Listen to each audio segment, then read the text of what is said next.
नमस्कार मित्रों, मैं प्रशांत राय, शायर, दिव्यांग विचार का युवा, इस कविता के साथ आपसे मिलने आया हूँ। भारत में जो हालात चल रहे हैं उस हालात को देखकर मेरी भी आंखें नम हैं। शायद मुझे लिखना पड़ा इस समझ पे कि शायद आप लोग कुछ तो गलत कर रहे हैं। मैं किसी भी विचार को यहाँ पे कॉन्ट्राडिक्ट करने, काटने नहीं आया हूँ, अपने विचार को थोपने नहीं आया हूँ। बस कुछ बातें लिखी है जो संयम से सुनिएगा। सही लगे तो एक लाइक कर दीजिएगा, कुछ शेयर कर दीजिएगा, अगर नहीं लगे तो कोई बात नहीं।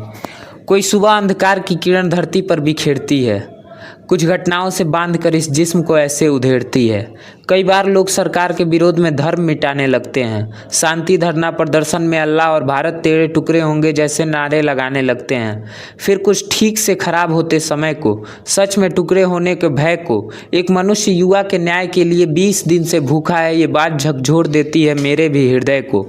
फिर कुछ कुर्सी डगमगाने के डर से जो हमेशा से अपने बाप पर निर्भर थे, कुछ ध्रुत ऐसे ऐंठे बैठे हैं जैसे सत्ता में हमेशा से अजर अमर थे। एक तरफा तो भूखा बैठा है, लेकिन साथ खड़े मूर्खों का ऐसा सलीका हो जैसे पत्थर से मांग रहे हो इस्तीफा दो, इस्तीफा दो। भारत का युवा बेरोजगार बैठा, इंस्टा पर तैयार बैठा, जज का बयान तो सुनता नहीं है, लेकिन कॉकरोच बनने को बेकरार बैठा। ये बात बुरी लगती है, एक इंसान बैठा विदेश में, आम आदमी का समर्थक था पहले, जानकारी अभी विशेष में, और कुछ मूर्ख घंटों में फॉलोअर बढ़ाने लगते हैं। गैर मुल्क का साथ मिलता है उसको अवशेष में। इनको लगता है संप्रभुता का हनन हो जाएगा, पल में पूरे देश का मस्तक मंथन हो जाएगा। इतने साल लगे हैं इस मकान में ईंट को जोड़ने में, इनको कैसे लगता है कि पल में पतन हो जाएगा। अब बात करते हैं भारत में शान बढ़ाते नामर्दों की, एक बेटी के रूह नोचते हैवानों में लगे इस पर्दों की, जहाँ जाहिलियत और क्रूरता का सीमा लांघा जाता है, मरते वक्त भी बेटी के द्वारा इंसाफ ही मांगा जाता है। 32 राक्षस हवस का प्यास बुझाते खा गए एक माँ के बेटी को। तुम कुछ मत दो, 57 या रकम बस उसकी बेटी लौटा दो। नहीं लौटा सकते तो एक काम करो, अब इस मुद्दे पर सरकार तुम इस्तीफा दो, इस्तीफा दो। जहाँ गुनहगार के सजा में सालों लग जाते हैं ऐसे कानूनों का, जहाँ मोमबत्ती को हाथ में पकड़े युवा के उबलते खूनों का, जहाँ भारत में भरत जैसे युवा का इनकाउंटर हो सकता है, वहाँ एक रेप जैसे मामले पर बस कोर्ट में खिचड़ी पकता है। ये लोकतंत्र का घटियापन या कानून का अंधा तलवे चाट नहीं सकता। ऐसा सरकार इस्तीफा दे देना चाहिए जो रेप के दोषी को बीच चौराहे पर लटका के लिंग तक काट नहीं सकता। सजा इतनी दर्दनाक हो चीखने का भी मत मौका दो, या तो दोषी को परिवार को सौंपने का कोई तरीका दो।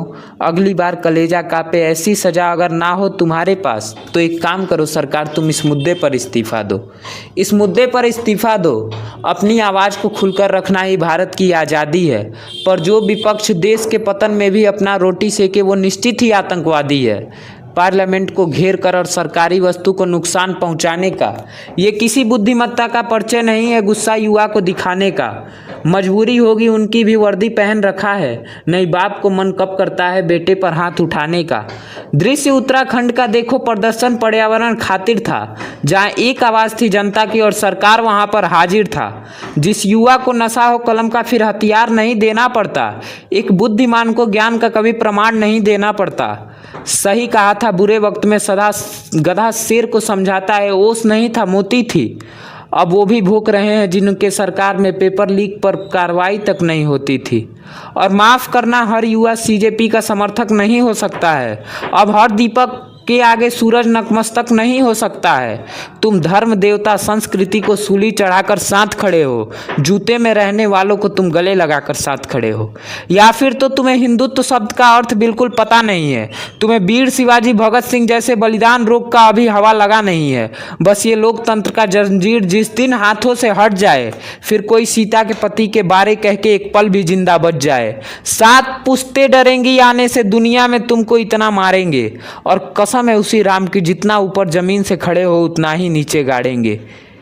इनके बोलने की आज़ादी को किसी धर्म का इस्तकबाल समझ रखा है शायद। ये बच्चों को ढाल बनाकर सरकार गिराने चले हैं, भारत को भी इन्होंने नेपाल समझ रखा है शायद। मैं शायर हूँ, व्यर्थ रूप से कोई बातें लिखना तो नहीं चाहता, पर इस दौर में भी मौन रहकर मैं बेबस दिखना तो नहीं चाहता। हाँ, गुनहगार है सरकार उनकी जो बच्चे खुद को तैयारी में झोंक दिए थे, उन माता पिता के जो बच्चे ना टूटे इसके खातिर अपने आंसू को अंदर रोक लिए थे। उन सब परिवार का दोषी है जिन्होंने अपने बेटे को खोया है उस लड़के का दोषी है जो अकेले में फूट कर रोया है। लेकिन ये बेशर्मी से नाच रहे हैं, हिजड़े का कोई हक नहीं कि सरकार को ये ज्ञान दे।